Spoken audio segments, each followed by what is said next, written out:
Boa noite, Bull. Boa noite, pessoal. Felipe, aqui na sua direita, Thiago Lima, do GE. Felipe, queria pedir primeiro uma visão sua de como você enxergou essa derrota, essa perda do segundo título na temporada. E uma explicação, até porque pelo segundo jogo contra o Lanús você entrou sem um centroavante de ofício e o time desde o primeiro tempo insistiu na bola aérea, mas sem ter alguém na área para cabecear. Se explicasse também a sua intenção de entrar com esse time novamente com um ataque mais móvel. Obrigado. Bom, estudamos o Lanús no máximo que possível. Escolhi a equipe que, segundo a minha visão, são os jogadores que estão junto com as características que a equipe precisava, os jogadores que estão em melhor forma, momento de forma. Tentei equilibrar o máximo possível a equipe para que pudesse realmente jogar dentro da área do Lanús. Para isso precisava equilibrar muito o ataque segundo as funções que eles executam, e foi por isso. Sobre cruzar na área, a decisão é do jogador. O adversário ele deixa certos espaços muitas vezes que os jogadores eles vão aproveitando e vão ocupando. E o adversário, o Lanús, foi campeão da Sul-Americana defendendo bem a sua área também, mas obviamente que tínhamos um plano em tentar desmontar essa defesa deles, em tentar desmontar essa linha que muitas vezes se transforma em uma linha de 6-3-1 e fizemos um jogo dentro da área do adversário, mas infelizmente tomamos um gol, conseguimos virar o jogo com muito volume, mas realmente quando o time está todo fechado dentro da sua área não é fácil criar chances. Mesmo assim, o time manteve o volume, controlou bem até as pernas não aguentarem mais. Felipe, Marcos Coelho, Rádio Tupi. Você acabou de mencionar que o jogador não chutar a bola, às vezes não cruzar, às vezes é a opção do atleta, ou chutar, qualquer tomada de decisão. Na semana passada, numa entrevista também, você mencionou que uma boa parte da parcela da falta de rendimento era responsabilidade sua. Nos 2 jogos com o Lanús, um recorte aí de 3 horas e meia, o Flamengo fez 2 gols e 2 gols de pênalti. E foi um pouco disso, faltou chutar, mas uma parcela sua também. Queria que você fizesse, na medida do possível, uma questão de responsabilidade. Até que ponto você preparou o time para essa situação e até que ponto os jogadores também têm a parcela deles por 3 horas e meia de futebol e 2 gols de pênalti. Tem um barulho no microfone. Tá dando microfonia, se puder diminuir o volume, perdão. Não é questão de achar responsabilidades, achar culpados, ou quem se salva, quem não se salva dessa história. Estamos todos juntos, perdemos todos juntos. O que tentamos fazer foi um plano de jogo para que nossos jogadores determinantes pudessem estar o máximo possível perto do gol adversário. Os gols, como você falou, chegaram de pênaltis. Poderiam ter chegado de escanteio, de chute. O Carrascal teve uma chance, o Plata teve outra. Infelizmente a bola não entrou nessas chances, entrou de outras. Mas você cria volume para poder chegar na área, para os teus jogadores que têm mais qualidade poder resolver. Então é basicamente isso. Não é questão de achar responsável, é saber que estamos todos juntos nessa derrota. Felipe, Raíssa, pode falar. Oi.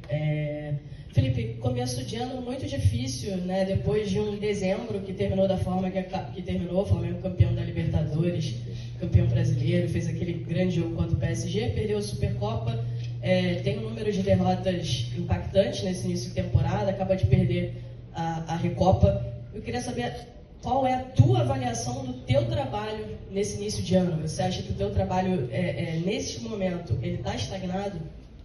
Eu não avalio o meu trabalho. Esse não é meu trabalho. Meu trabalho é preparar a equipe o melhor possível para o próximo jogo. O trabalho de avaliar de vocês. Felipe, funcionando? Tá funcionando. Sim. Felipe, boa noite. Bruno Vilafranca, da TV A Crítica. Queria que você fizesse uma avaliação. Eu sei que você quer falar sobre o jogo de hoje, mas aconteceu também hoje que o Flamengo sofreu mais um gol de cabeça. Aconteceu lá na Argentina, tem acontecido alguns no Campeonato Brasileiro. Queria que você fizesse uma avaliação, porque tem acontecido, tem sido recorrente em 2026. Obrigado. Tomamos mais um gol, correção do erro durante a semana, avaliação por que aconteceu o erro, como nós defendemos, o que aconteceu nesse erro específico, treinamento, correção para não voltar a repetir.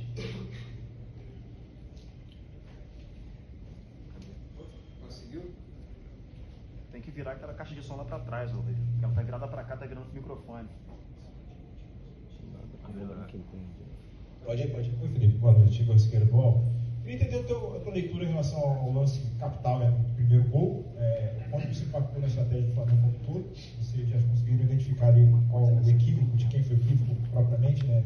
Claro que pra gente pode parecer muito óbvio, mas às vezes em campo quem viveu tem uma leitura diferente. E você viveu como o último atleta profissional também em 2023, foi o último ano de uma seca recente no Flamengo. Você já está preocupado que esse ano talvez você precise lidar, contornar com essa questão de ainda faltar títulos, né? Não sei se de repente Carioca vira Champions League, só todo o campeonato, enfim. Como você está pensando? Sobre o erro, não vi ainda, sei que foi um erro técnico, um erro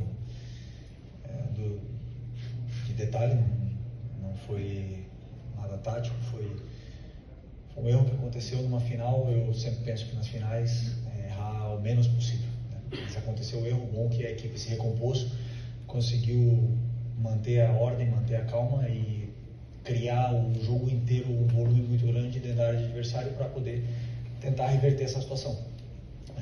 Um dos principais objetivos era não tomar gol, né? Infelizmente aconteceu, mas a equipe conseguiu a todo momento lutar e tentar reverter essa situação. E eu tenho que pensar simplesmente agora em evoluir a equipe, em tentar melhorar, recuperar ânimo, recuperar a confiança dos jogadores e corrigir erros. Não pensar agora em outubro, dezembro, novembro, dezembro. Temos que pensar no próximo jogo em melhorar o que está ao nosso controle, o nosso alcance é melhorar a nossa performance de todos. Boa noite, aqui sou direito Davi Ferreira, do Jornal Globo. Queria ouvir o diagnóstico do quais são os principais elementos que estão mais errados no Flamengo nesse momento, né? Imagino que já teve o discurso do calendário, né, que foi todo apertado, a preparação foi um pouco apertada, mas também a questão física, talvez tática, a questão individual. O que está a questão talvez de motivação do elenco, né? O pessoal fala. Qual o seu caminho agora? O que você pensa para poder esse time voltar aos trilhos que mostrava há 2 meses atrás? Né? Não, mas eu sinceramente acho que fizemos um grande jogo na minha visão. Cometemos um erro que nos custou um gol, mas o time jogou o tempo todo dentro do campo do adversário, o adversário praticamente não passou o meio campo, e foi assim, com uma vitória até o último minuto, faltando 2 minutos para acabar a prorrogação. E aí eles fizeram o gol de escanteio, faltando 2 minutos para acabar, no 118, se eu não me engano, e fizeram o gol já quando o nosso time já estava todo exposto. Mas a minha avaliação do jogo em si, do que foi a bola rolando ali até tomar o 2-2, que a gente foi muito superior. Claro, como não ganhamos, obviamente que essas palavras vão soar mal, mas é a sensação. Eu senti que os jogadores deram tudo que eles tinham dentro do campo, que eles correram, eles fizeram o máximo que eles podiam, e no futebol o resultado a gente não controla.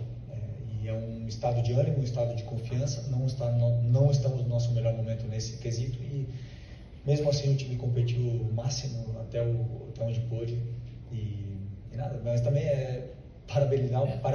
quero parabenizar o Lanús pela conquista merecida dessa Recopa. Foram justos vencedores, e o futebol consiste nisso.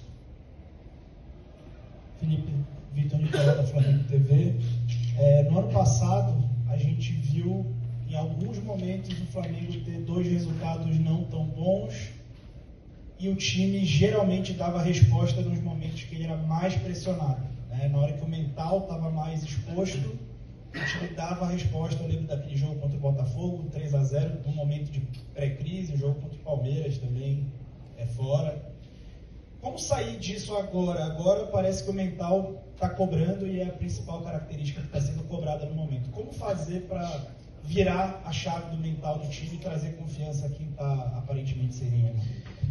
Bom, segundo a minha visão, já como treinador, já também como jogador, o jogador ele precisa ter muito claro o que está acontecendo com ele dentro do campo, onde estão os erros, quais são os problemas, e detectar os problemas. Isso é meu trabalho, eu passo para eles. Depois corrigir, melhorar e voltar a vencer. A confiança só volta com vitórias. O mental só vai voltar com vitória, jogando bem e tudo mais. Porque você sim lembra que o nosso time teve um mental muito forte, mas também perdemos jogos no ano passado. Também perdemos jogos em momentos decisivos, ou empatamos com o São Paulo fora, perdemos o Fluminense em casa, numa fase decisiva, e falaram que nosso time tinha um mental fraco.